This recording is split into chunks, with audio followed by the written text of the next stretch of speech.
Giovedì 12 dicembre, Beata Maria Vergine di Guadalupe. È il 346esimo giorno dall'inizio dell'anno, ne mancano 19 al termine.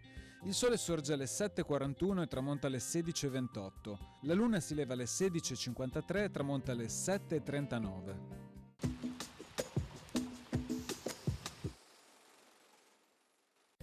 Viene ratificato il trattato di estradizione fra Ercole, secondo duca di Ferrara, e la Serenissima. Tra l'altro le parti si impegnano a non dar ricetto a chi sia colpito da bando perpetuo con pena di morte o di galera e a consegnare i colpevoli nelle mani delle autorità emananti le pene.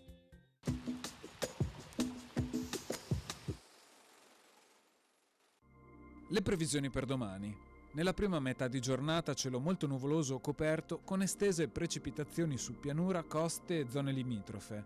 Neve in prossimità dei rilievi. Tra il pomeriggio e la sera cessazione delle precipitazioni e diminuzione della nuvolosità.